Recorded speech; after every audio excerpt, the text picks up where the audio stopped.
Hello friends, welcome to kitchen to you Kannada YouTube channel. ಇವತ್ತು ನಾನು ನಿಮಗೆ ತೋರಿಸ್ಕೊಡ್ತಾ ಇರೋದು ಒಂದು ಸೂಪರ್ ಸಿಂಪಲ್ ಆಗಿ ಮಾಡುವಂಥ ಕ್ಯಾಪ್ಸಿಕಮ್ ಚಿತ್ರಾನ್ನ. ಇದನ್ನು ಮಾಡೋದಕ್ಕೆ ಒಂದು 2ರಿಂದ 3 ಈರುಳ್ಳಿ, ಒಂದು ಕ್ಯಾಪ್ಸಿಕಮ್ ಅಥವಾ ಅರ್ಧ ಯೂಸ್ ಮಾಡ್ಕೊಳ್ಳಿ ಸಾಕಾಗುತ್ತೆ, ಒಂದು ಟೊಮೆಟೊ, ಸ್ವಲ್ಪ ಕೊತ್ತಂಬರಿ, ಒಂದು 4ರಿಂದ 5 ಹಸಿರು ಮೆಣಸಿನ್ಕಾಯಿ, ಹಾಗೆ ಒಂದು ½ ಟೇಬಲ್ ಸ್ಪೂನಷ್ಟು ಶುಂಠಿ ಬೆಳ್ಳುಳ್ಳಿ ಪೇಸ್ಟ್. ಇದನ್ನು ಮಾಡೋದಕ್ಕೆ ಒಂದು ಬಾಣಲಿನ ಇಟ್ಟು ಒಂದು 4ರಿಂದ 5 ಟೇಬಲ್ ಸ್ಪೂನಷ್ಟು ಎಣ್ಣೆನ ಆ್ಯಡ್ ಮಾಡ್ಕೊಳ್ಳಿ.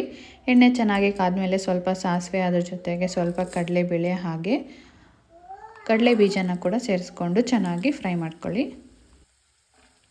ನೋಡಿ, ಕಡಲೆ ಬೀಜ ಎಲ್ಲ ತುಂಬಾ ಚೆನ್ನಾಗಿ ಫ್ರೈ ಆಗಬೇಕು. ಈ ಥರ ಫ್ರೈ ಆದಮೇಲೆ ನೀವು ಇದಕ್ಕೆ ಹೆಚ್ಚಿಟ್ಕೊಂಡಿರೋಂಥ ಹಸಿರು ಮೆಣಸಿನ್ಕಾಯಿನ ಆ್ಯಡ್ ಮಾಡಿಕೊಂಡು ಅದ್ರ ಜೊತೆಗೆ ನೀವು ಹೆಚ್ಚಿಟ್ಕೊಂಡಿರೋಂಥ ಈರುಳ್ಳಿನ ಕೂಡ ಆ್ಯಡ್ ಮಾಡಿಕೊಂಡು ಚೆನ್ನಾಗಿ ಮಿಕ್ಸ್ ಮಾಡ್ಕೊಳ್ಳಿ.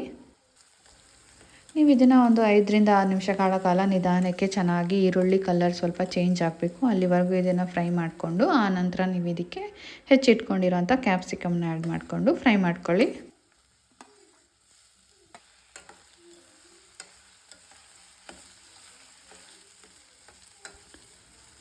ಕ್ಯಾಪ್ಸಿಕಮ್ ಒಂದು ಅರ್ಧ ಫ್ರೈ ಆಗಬೇಕು, ಅಲ್ಲಿವರೆಗೂ ನೀವು ಇದನ್ನು ಚೆನ್ನಾಗಿ ಫ್ರೈ ಮಾಡಿಕೊಂಡು ಆನಂತರ ನೀವು ಇದಕ್ಕೆ ಶುಂಠಿ ಬೆಳ್ಳುಳ್ಳಿ ಪೇಸ್ಟ್ನ ಆ್ಯಡ್ ಮಾಡಿಕೊಂಡು ಶುಂಠಿ ಬೆಳ್ಳುಳ್ಳಿಲಿರೋ ಹಸಿ ವಾಸನೆ ಎಲ್ಲ ಹೋಗಬೇಕು, ಅಲ್ಲಿವರೆಗೂ ಇದನ್ನು ಚೆನ್ನಾಗಿ ಹೀಗೆ ಫ್ರೈ ಮಾಡ್ಕೊಳ್ಳಿ. ನಂತರ ನೀವು ಇದಕ್ಕೆ ಹೆಚ್ಚಿಟ್ಕೊಂಡಿರೋವಂಥ ಟೊಮೆಟೊನ ಕೂಡ ಆ್ಯಡ್ ಮಾಡಿಕೊಂಡು ಟೊಮೆಟೊ ಸಾಫ್ಟ್ ಆಗಬೇಕು, ಅಲ್ಲಿವರೆಗೂ ಇದನ್ನು ಚೆನ್ನಾಗಿ ಬೇಯಿಸ್ಕೊಳ್ಳಿ. ಟೊಮೆಟೊ ಚೆನ್ನಾಗಿ ಫ್ರೈ ಆದಮೇಲೆ ನೀವು ಇದಕ್ಕೆ ರುಚಿಗೆ ತಕ್ಕಷ್ಟು ಉಪ್ಪು ಹಾಗೆ ಒಂದು ಚಿಟಿಕೆಯಷ್ಟು ಅರಿಶಿನ ಕೂಡ ಆ್ಯಡ್ ಮಾಡಿಕೊಂಡು ಇದನ್ನು ಚೆನ್ನಾಗಿ ಮಿಕ್ಸ್ ಮಾಡ್ಕೊಳ್ಳಿ.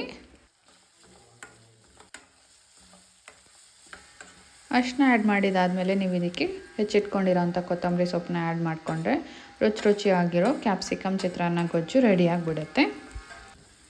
ಆನಂತರ ನೀವು ಇದಕ್ಕೆ ಬಿಸಿ ಬಿಸಿಯಾಗಿರೋ ಅಂಥ ಅನ್ನನ ಆ್ಯಡ್ ಮಾಡಿಕೊಂಡು ಚೆನ್ನಾಗಿ ಮಿಕ್ಸ್ ಮಾಡಿಕೊಂಡ್ರೆ ರುಚಿಯಾಗಿರೋ ಕ್ಯಾಪ್ಸಿಕಮ್ ಚಿತ್ರಾನ್ನ ತುಂಬಾ ಬೇಗ ರೆಡಿಯಾಗಿಬಿಡುತ್ತೆ.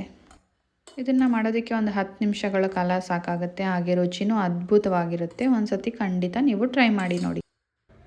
ಬೆಳಗಿನ ತಿಂಡಿಗೆ ನೀವು ಕೂಡ ಖಂಡಿತ ಮರಿದಿರ ಈ ರೆಸಿಪಿನ ಒಂದು ಸತಿ ಟ್ರೈ ಮಾಡಿ ನೋಡಿ, ತುಂಬಾ ರುಚಿಯಾಗಿರುತ್ತೆ, ಹಾಗೆ ಬೇಗನೆ ಕೂಡ ರೆಡಿ ಆಗಿಬಿಡುತ್ತೆ. ಈ ರೆಸಿಪಿ ನಿಮ್ಗೆ ಇಷ್ಟ ಆಗಿದ್ರೆ ನನ್ನ ವಿಡಿಯೋನ ಲೈಕ್ ಮಾಡಿ, ಶೇರ್ ಮಾಡಿ, ಹಾಗೆ ಮರಿದಿರ ನನ್ನ ಚಾನಲ್ನ ಸಬ್ಸ್ಕ್ರೈಬ್ ಮಾಡ್ಕೊಳ್ಳಿ. Thank you.